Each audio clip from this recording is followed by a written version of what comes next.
नमस्कार. आज आपण मृत्युंजय या कादंबरीचा भाग 2 पाहणार आहोत. आमच्या पर्णकुटीत बाबांनी आणलेली अनेक प्रकारची अनेक आकारांची धनुष्य होती. का कुणास ठाऊक प्रथम त्यातील एक धनुष्य पाहिलं तेव्हा त्याबद्दल मला वाटलेलं आकर्षण विलक्षण होतं.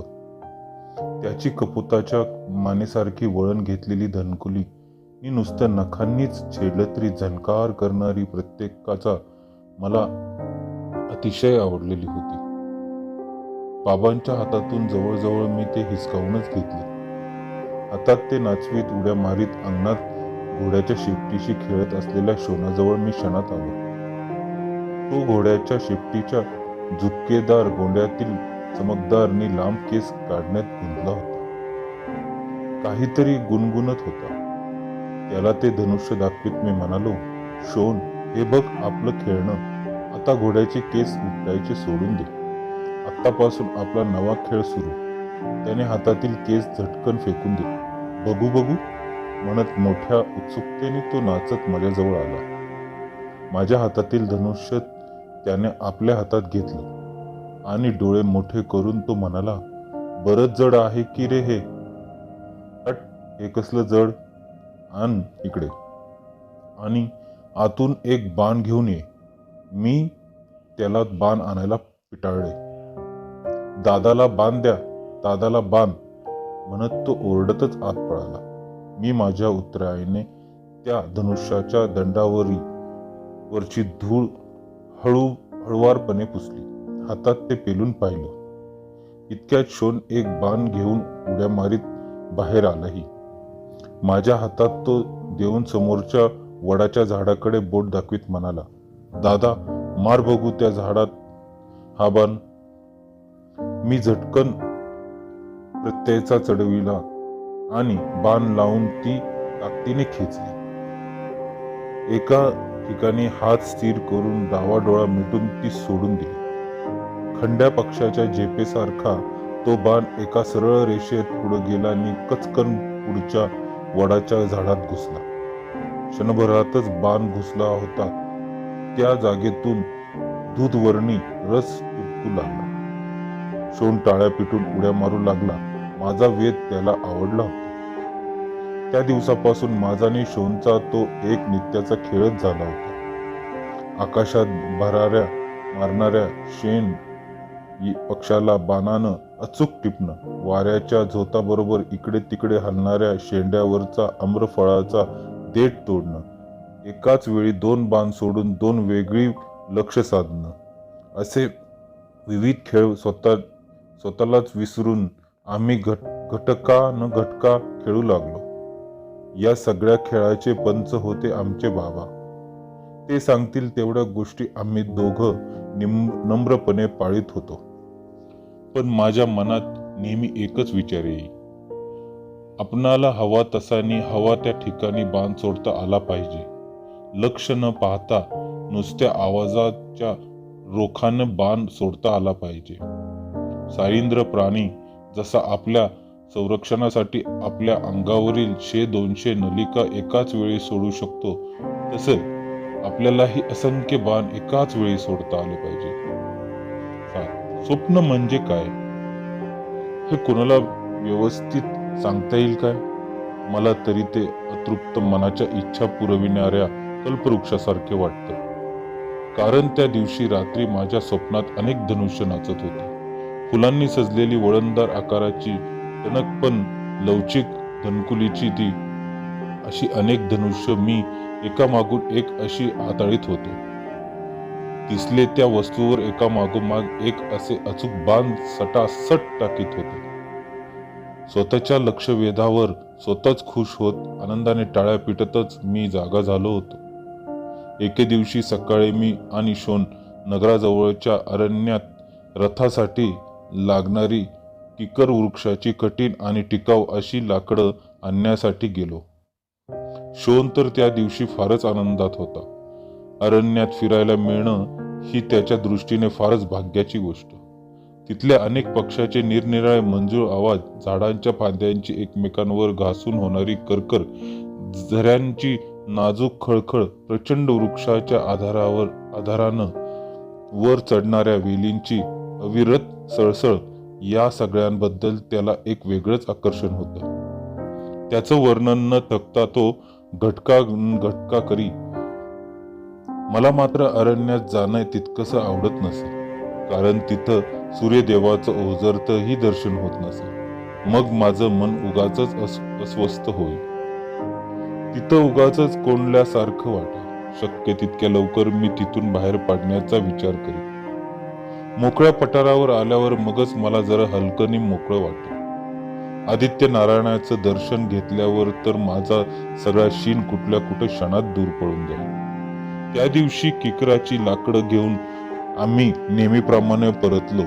अरण्याबाहेर लवकरच जाण्यासाठी मी झपाझप पावलं उचलून लागलो. शोन माझ्या मागोमाग येतच होता. जवळच्या एका मोकळ्या पठारावर आल्यावर मी थांबलो. खांद्यावरची लाकडं एका झाडाच्या बुंद्याला टेकून ठेवीत शोननं तोंडावरचा घाम उत्तरेयानं पुसला. समोरच्या इतस्तत वाढलेल्या शरीराच्या पुरण्यात गव्या म्हशीचा एक काळ्या पांढऱ्या रंगाचा कळप चरत होता. त्यातच एक थोरात सांबर मिळालं होतं. आपली एटदार शिंग टवकारून ते आमच्याकडे पाहू लागलं. शोनाला प्रश्न विचारायला तेवढं कारण पुरेसं होतं. त्यानं लगेचच मला विचारलं, दादा, ते एकटंच सांबर या कळपात कसं काय रे आलं आहे? मी तरी त्याला काय उत्तर देणार होतो. काहीतरी सांगायचं म्हणून मी म्हटलो, वाट चुकली असेल रे त्याची. नाहीतर त्याच्या कळपातील इतर साथीदार विसरले असतील त्याला.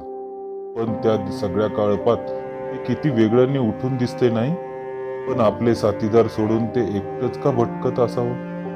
त्याचं कारण बराच वेळ विचार करूनही मला सापडलं नाही. त्या सांबराकडे पाहतच आम्ही पुढचा मार्ग धरला.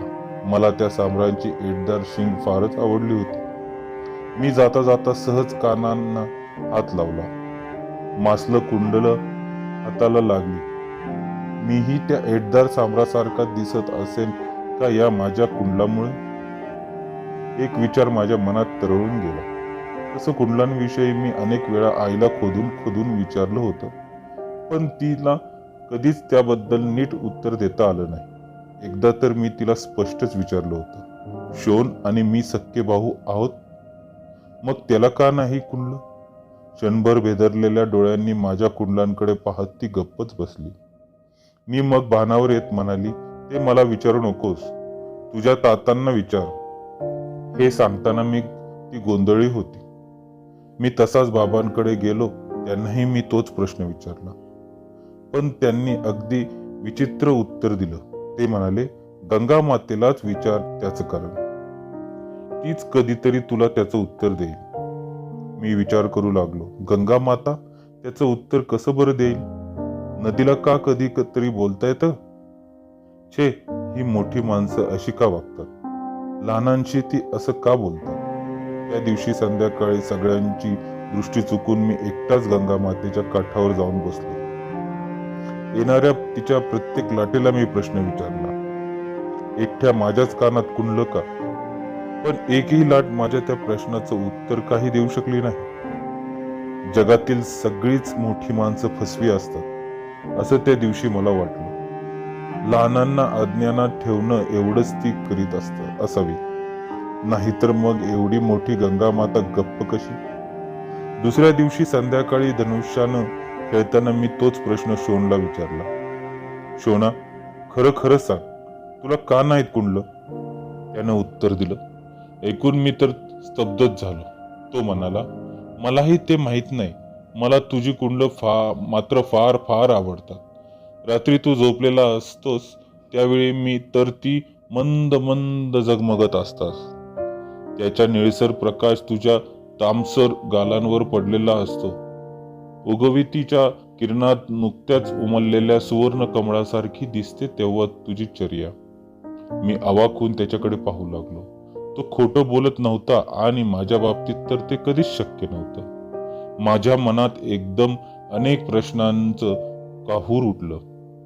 इतर कोणालाही नव्हती अशी माझ्या कानात 2 मासल कुंडलं होती. तितकंच नव्हे तर प्रकाशात होती. मलाच ती का मिळाली होती? कोण आहे मी? शोनाचे दोन्ही खांदे गदागदा हलवीत मी त्याला कवळून विचारले, शोन कोण आहे मी?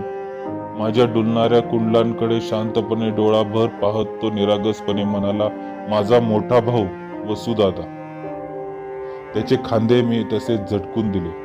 त्याच्या उत्तराने माझं समाधान झालं नव्हतं. मी समोर पाहिलं, सूर्यनारायण आपल्या असंख्य कुचंड्यांनी आकाशात छत ननावीत रंगवीत अदृश्य होत आणि माझ्या मनात कुंडलांचं कुतूहल दाटत होतं. 8. त्या रात्री काही केल्या मला झोप येईना. कुतूहल हे अवखळ घोड्यासारखं असतं. संयमाचे कितीही वेग लावले तरी ते धावतच सुटतं. या कुशीवरून त्या कुशीवर असा सारखा मी तळमळत होतो. एकच एक प्रश्न पुन्हा पुन्हा सारखा माझ्या डोळ्यासमोर नाचू लागला. माझ्या कानात एवढी कुंडलं का? रात्री ती चमकतात म्हणे. कशी चमकतात ती? का चमकतात? तसाच ताडकन उठून अंथरुणावर बसलो. डोळ्याची बुबुळ कानाच्या कोपऱ्यांपर्यंत खेचून खरोखरच कुंडलं चमकतात काय हे पाहण्याचा व्यर्थ प्रयत्न मी करू लागलो. काही केलं कान डोळ्याच्या कक्षेत येईना. अस्वस्थ झालो. आपले कान आपल्यालाच कसे दिसतील याचा बराच वेळ विचार केला. मला काहीच सुचेना. क्षणभर वाटलं शोनाला उठवावं आणि माझी कुंडलं चमकतात काय ते पहा असं त्याला विचारावं. पण आईच्या कुशीत तो निर्धास्तपणे झोपला होता. त्याला उठवलं असतं तर आईही जागी झाली असती. बाबा तर हस्तिनापुरात होते. काय करावे समजेना. इतक्यात मला बाबांचे शब्द आठवले. गंगा माताच तुला त्याचं कधीतरी उत्तर देईल. मी हळूच अंथरुणातून उठलो. अलगद पर्णकुटीचे दार उघडलं आणि गंगा मातेच्या रोखानं चालू लागलो. आकाश पांढर शुभ्र लुकलुकणाऱ्या ताऱ्यांनी नुसतं खचाखच भरून गेलं होतं. शोन म्हणाला होता, तुझी कुंडलं चांदण्यांसारखी चमकतात. म्हणून अधूनमधून चांदण्या कशा चमकतात ते निरखून पाहू लागलो. पण तेवढ्यात काही माझं समाधान होईना. रात्रीच्या किड्याची किरकिर सतत चालू होती. सगळं चंपानगर मंदिराच्या गाभाऱ्यासारखं निचळ शांत होतं. चुकूनच कोणाच्या तरी अश्वशालेतील घोड्यांची फुरफुर काय ती ऐकू येत होती. तारकांच्या अंधुकनी अस्पष्ट प्रकाशात समोरचा मार्ग अस्पष्ट दिसत होता. ती झपाझप पावलं उचलीत चालू लागलो. मधूनच थंडगार वायूची लहरी अंगावर आदळत होत्या. उत्तरीय पांघरायलाही मी विसरलो होतो. बराच वेळ चालल्यानंतर गंगा काठावर आलो. दिवसा चैतन्यानं उफाळणारं ते पात्र रात्री मात्र अतिशय गंभीर आणि शांत वाटत होतं. दिवसा आकाशाला भिडलेलं दिसणारं ते विशाल पात्र अंधाराच्या साम्राज्यात पार मिसळून गेलं होतं. केवळ किनाऱ्यावरच खडकावर हळूवार आदळणाऱ्या अविरत लाटांची लपलप तेवढी ऐकू येत होती. त्या आवाजानं तिथल्या शांततेला फारच गंभीरता आणली होती. मी तसाच उभा राहून त्या शांततेचा कानोसा घेऊ लागलो. क्षणभर आपण इथं काहीतरी विचारायला आलो आहोत हेही पार मी विसरून गेलो होतो. विचारांच्या तंद्रीत तसाच गंगा मातेच्या पात्रात उतरलो. आकाशातील तारकांचं स्वच्छ प्रतिबिंब त्या संत पात्रात पडलं होतं. त्यातील 2 तारकांचं प्रतिबिंब हिंद कवळ तांबट होतं. ओंजळीत पाणी घेण्यासाठी म्हणून खाली वाकलो. त्या 2 तारका जास्तच चमकू लागल्या. मी माझं तोंड पाण्याच्या अगदीच जवळ नेलं. त्या 2 तारका म्हणजे माझ्या कानातली 2 कुंडलच होती. खालच्या गंगेच्या पाण्याच्या दर्पणात ती मंदपणे चमकत होती. मधूनच लाटेबरोबर लांबट आकार घेत होती. मी माझा चेहरा पाण्यात एकटक निरखू लागलो. ती 2 कुंडलं निळसर प्रकाशाची एक लग वलय फेकीत होती. ते माझ्या चेहऱ्याचं अस्पष्ट स्वरूप होतं. माझी कुंडलं रात्री चमकतात ते रहस्य गंगा मातेनं मला सांगितलं. पण चमकणारी कुंडलं मला एकट्यालाच का मिळाली होती? कोण आहे मी? तसाच पाण्यात उभा होतो. माझ्या मनातील एक शंका दूर झालेली होती, पण दुसरी तशीच होती. का मिळाली मला ही चमकदार कुंड? 3-4 घटका तसाच पाण्यात उभा होतो. पहाटे कोणीतरी काठावरच्या मंदिरातील घंटा वाजवली. एकदम पर्णकुटीची आठवण झाली. मी नाही हे पाहून आई घाबरून गेली असेल.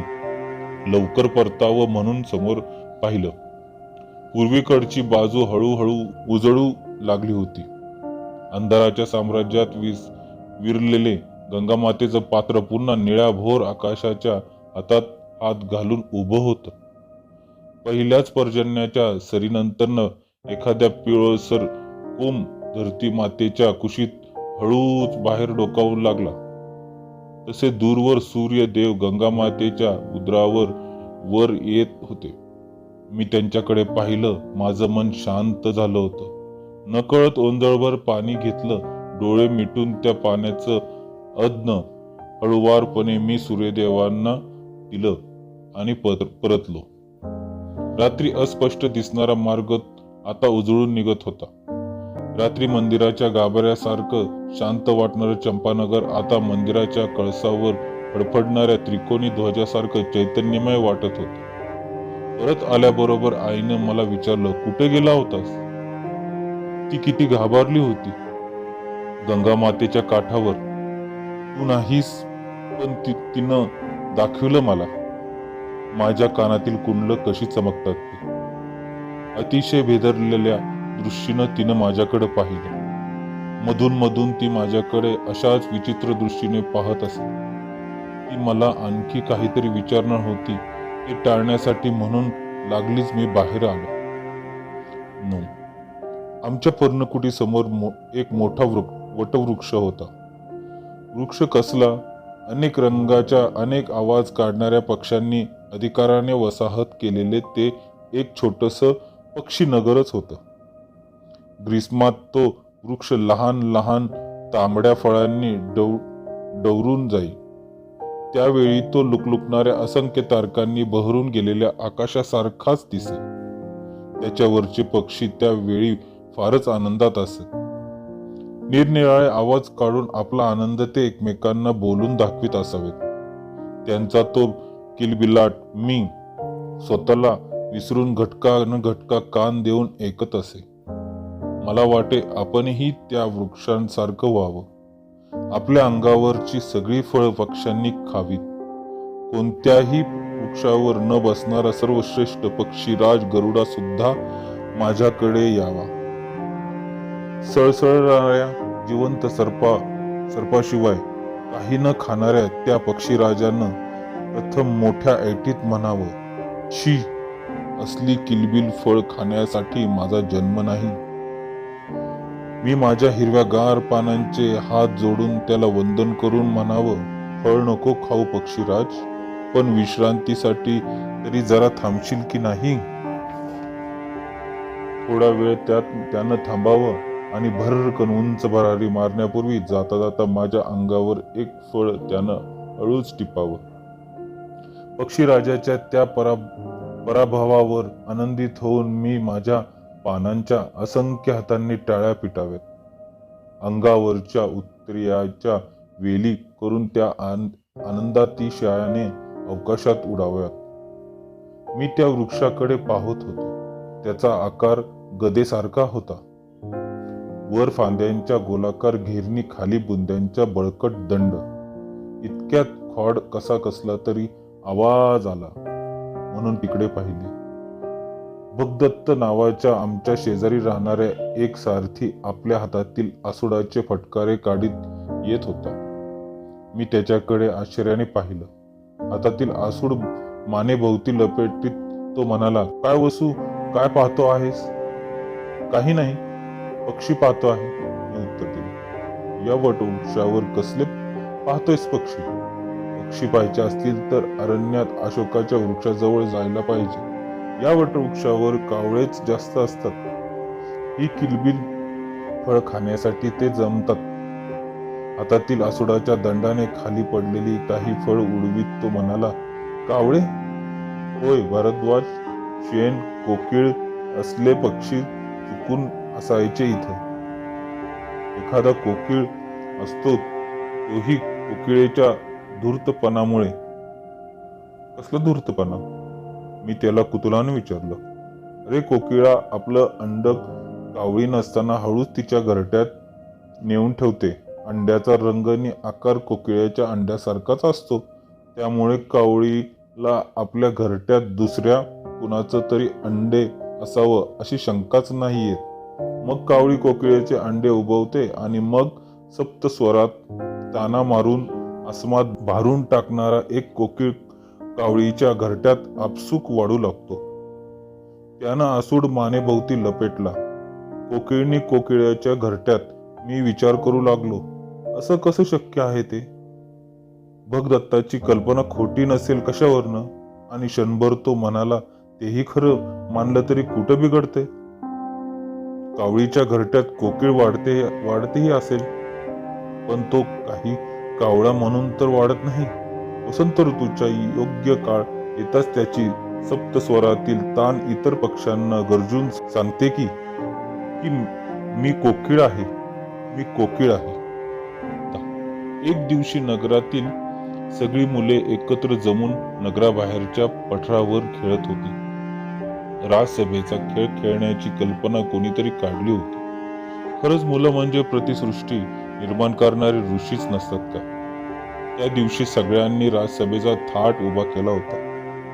जे जे दणकट होते ते सभेतील कोषपाल, अश्वपाल, सेनापती, अमात्य, सचिव असे बहुमान स्वतःच पटकावून बसले होते. सभेची ही माहिती त्यांनी कशी काढली होती हे एक मोठं आश्चर्यच होतं.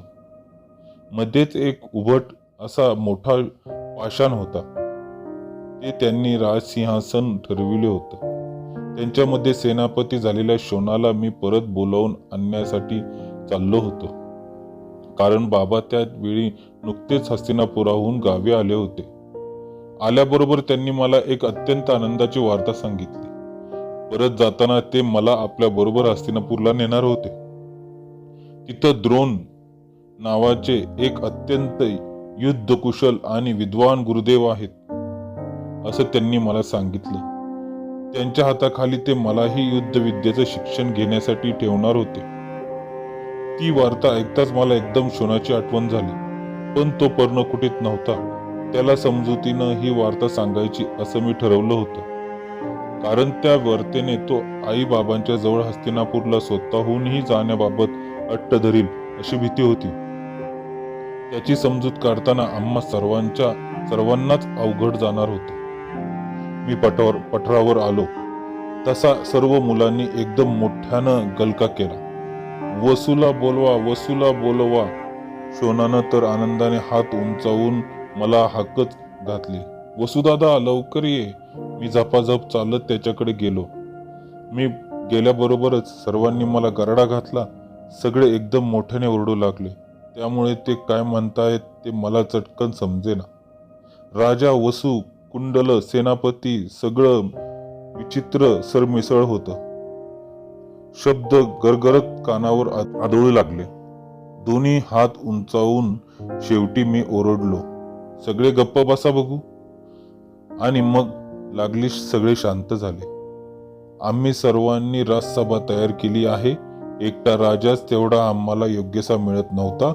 तुझ्या कुंडलांमुळे आम्ही तुलाच राजा करायचं ठरवलं आहे, सर्वांच्या वतीने ब्रह्मदत्त म्हणाला. सर्वांनी एकदम ओरडून त्याला प्रतिसाद दिला.